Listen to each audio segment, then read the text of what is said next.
Welcome to తేజ7 నమస్తే తెలంగాణ. ఇవాళ వార్తలు చూసుకున్నట్లయితే చరిత్ర గతిని మార్చింది నీ దీక్ష, అది తెలంగాణ రాష్ట్ర అవతరణకు నాంది పలికిన సఫల దీక్ష. ఆత్మ గౌరవం జ్యోతి వెలిగిన రోజు, ఆత్మ విశ్వాసం ఆకాశాన్ని అంటిన రోజు. విజయ్ దివస్ డిసెంబర్ 9, 2024. సామాన్యంగా చూసుకున్నట్లయితే ఈ మొదటి పేపర్లో మనకు స్పష్టంగా కనిపిస్తుంది ఇవాళ డిసెంబర్ 9 విజయ్ దివస్ గా జరుపుకుంటాం.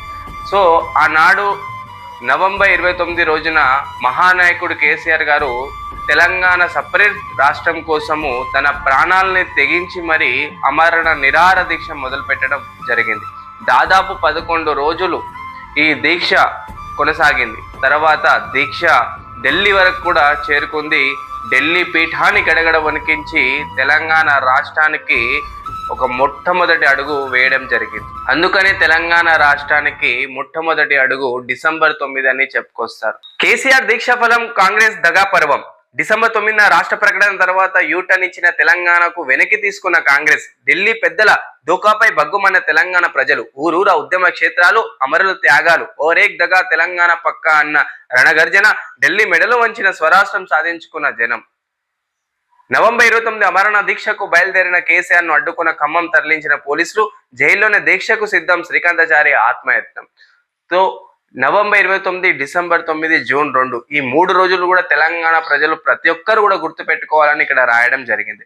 నవంబర్ 29 కేసీఆర్ గారు దీక్ష మొదలుపెట్టిన రోజు, అదే విధంగా డిసెంబర్ 9 తెలంగాణ సపరేట్ చేస్తామన్న కేంద్రం చెప్పిన రోజు, అదే విధంగా ఆఖరికి జూన్ 2 తెలంగాణ రాష్ట్రం సపరేట్ అయింది. ఈ 3 రోజులకు కూడా ఎంతో 4 కోట్ల ప్రజలు ఎదురుచూపు ఆఖరికి సఫలమైంది. అది ఏకైక మహానాయకుడు కేసీఆర్ వల్ల అయిందని చెప్పుకొచ్చారు. 6 గ్యారెంటీల పేరుతో చేతిలో వైకంఠం, అమలు చేయకుండా అన్ని వర్గాలు అన్యాయం, పాలన కాదది కాంగ్రెస్ చీటింగ్ పై బీఆర్ఎస్ ఛార్జ్ షీట్.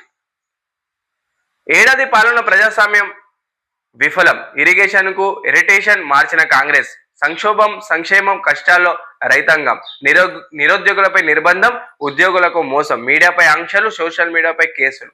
సో సామాన్యంగా చూసుకున్నట్లయితే 6 గ్యారెంటీలపై విఫలమైందని కాంగ్రెస్ ప్రభుత్వం మీద హరీష్ రావు గారు ఫైర్ అయ్యారు. రాజీనామా చేద్దాం దా, ప్రజా వ్యతిరేకత ఉన్నదో లేదో తేల్చుకుందాం, సీఎం రేవంత్ కు కేటీఆర్ సవాల్.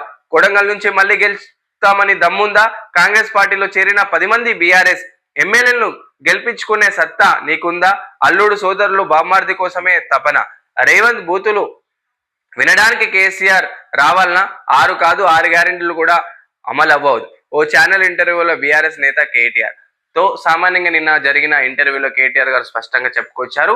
6 గ్యారెంటీల అమలు విషయంలో కాంగ్రెస్ ప్రభుత్వం విఫలమైంది. ఇప్పుడు కూడా ప్రజల్లో నేను రావడానికి సిద్ధం, కొడంగల్ నుంచి మళ్ళీ పోటీ చేద్దాం రా, నేను నా పదవికి రాజీనామా చేస్తా, నువ్వు నీ పదవికి రాజీనామా చేసే, ఎవరు గెలుస్తారో చూద్దామని కేటీఆర్ గారు రేవంత్ రెడ్డి గారి సవాల్ చేయడం జరిగింది. అదే విధంగా ఎవరైతే 10 మంది ఎమ్మెల్యేలు బీఆర్ఎస్ నుంచి కాంగ్రెస్ కు వెళ్లారో వాళ్ళని కూడా రాజీనామా చేయి, మళ్ళీ బై ఎలక్షన్స్ పెడదాం, ఎవరు గెలుస్తారో చూసుకుందాం బరా అని చెప్పి కేటీఆర్ గారు చెప్పుకొచ్చారు. గురుకుల్పై కేసీఆర్ కు నివేదిక, 9 రోజులు పరిశీలించిన బీఆర్పీ, గురుకుల్ బాట రిపోర్టు అందజేస్తున్న కమిటీ. అంగన్వాడీ కేంద్రాలకు ఆయిల్ ఫుడ్ సరుకులు బంద్, కాంగ్రెస్ కార్యకర్తలకు కట్టుబెట్టేందుకే సర్కార్ యోచన, పావులు కదుపుతున్న ఓ ప్రైవేట్ సంస్థ ప్రతినిధులు. ఇప్పటికే ఓ మంత్రిలో చర్చలు, మాట మంత్రి పూర్తి, 5 రకాల సరుకులను సరఫరా చేస్తున్న ఆయిల్ ఫుడ్, ప్రస్తుతం నాణ్యత సరిగా లేదంటూ నిందలు వేసే యత్నం, ఆయిల్ ఫుడ్ ను పక్కన నెట్టి చేక్ జీగొట్టున కుతతంత్రం.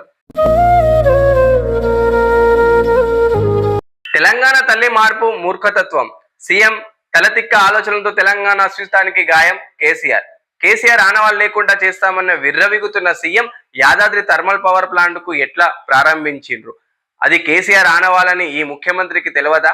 శాసనసభల్లో ప్రజల పక్షాన ఈ ప్రభుత్వం నిలదీయండి, కాంగ్రెస్ నిరకుంశ విధానాలు ఎక్కడికక్కడ తిప్పి కొట్టండి, స్థిరంగా ధైర్యంగా పోరాడుతున్న శ్రేణులను అభినందనాలు, ప్రతి కార్యకర్తకు అండగా బీఆర్ఎస్ పార్టీ నిలబడుతుంది, గురుకులను దిగజారిర్రు బీఆర్ఎస్ అధినేత కేసీఆర్, అసెంబ్లీ వ్యూహంపై పార్టీ ఎమ్మెల్యేలకు దిశానిర్దేశం.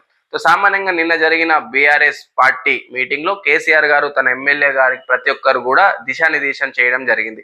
6 గ్యారెంటీల అమలు విషయంలో కావచ్చు, తెలంగాణ తల్లి విగ్రహాన్ని మార్చే విషయం కావచ్చు, హైడ్రా విషయం కావచ్చు, అదే మూసి సుందరీకరణ విషయంలో జరుగుతున్న పేద ప్రజలకు జరుగుతున్న అన్యాయం కావచ్చు, గురుకుల పాఠశాలల్లో జరుగుతున్న ఆహార భద్రత విషయంలో కావచ్చు, అన్ని విషయంలో కూడా తన బీఆర్ఎస్ ఎమ్మెల్యేలకు దిశానిర్దేశం చేయడం జరిగింది. రెబల్స్ వశమైన సిరియా ముగిసిన అసహసకం 5.5 దశాబ్దాల కుటుంబ పాలనకు తెర. తిరుగుబాటుదారుల చేతుల్లోకి డమాస్కస్. దేశం విడిచి పారిపోయిన అధ్యక్షుడు అసద్ మిస్ట్రీకి ఆచూకీ అయిన విమానాన్ని కూల్చినట్లు మీడియా కథనాలు. పౌరుల సంబరాలు, అధ్యక్ష భవనాలు లూటి, నిరంకుశ పాలన ముగిసిందన్న రెబల్స్. సామాన్యంగా సిరియా దేశం పేరు వినంగానే మన అందరికి కూడా యుద్ధం ఒక దేశం అని చెప్పుకొస్తారు. ఆఖరికి సిరియా దేశంలో కూడా రాజకీయ మార్పులు మనకు కనిపిస్తున్నాయి. ఇటీవల జరిగిన ఆఫ్ఘనిస్తాన్, పాకిస్తాన్, శ్రీలంక, బంగ్లాదేశ్ దేశంలో కూడా మార్పులు అనేది కనిపించాయి. ఇప్పుడు రీసెంట్లీ సిరియా దేశంలో కూడా అసద్ పాలన ముగిసింది. దాదాపు 50 సంవత్సరాలు అంటే 5 దశాబ్దాల నుంచి కొనసాగుతున్న తన దేశాన్ని ఆఖరికి ప్రజలకు తిరుగుబాటు మొదలయ్యి అసద్ ని పారిపోయే విధంగా చేసినట్టు మనకు స్పష్టంగా కనిపిస్తుంది. చెప్పులకు 237 కోట్లు. 2 దశాబ్దాల క్రితం ఒక మ్యూజియం నుంచి చోరీకి గురైన అలనాటి అమెరికన్ నటి జూడీ గార్లాండ్ కు చెందిన క్యాంపులు పొదిగిన పాదరక్షకు శనివారం జరిగిన ఆన్లైన్ వేలంలో రికార్డు స్థాయిలో 237 కోట్లకు అమ్ముడిపోయినట్లు తెలుస్తుంది.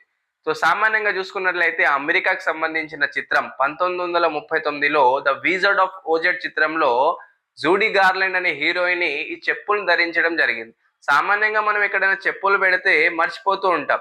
సరే, మనకు ఇష్టమైన చెప్పులు కాబట్టి మనకు ఎంతో బాధ కలిగిస్తుంది. కానీ 1939లో నటించిన ఈ చెప్పుల్ని అమెరికాకు సంబంధించిన కొంతమంది వేలం పాట పెట్టడంతో దాదాపు దీన్ని 237 కోట్లకు కొనుగోలు చేయడం జరిగింది.